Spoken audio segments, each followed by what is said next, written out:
આ મેંદુભાઈ ના દાડમ બધો ઉકળાય છે। જો છે ને મેંદુભાઈ ના ખેતર ઉપર દાડમ જીસીબી લાગ્યું છે।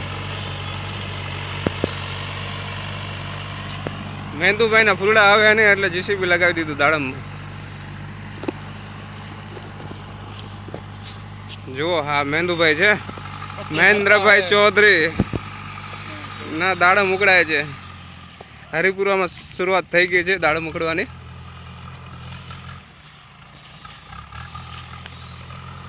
મહેન્દ્રભાઈ ગરમ થઈ ગયા છે બહુ।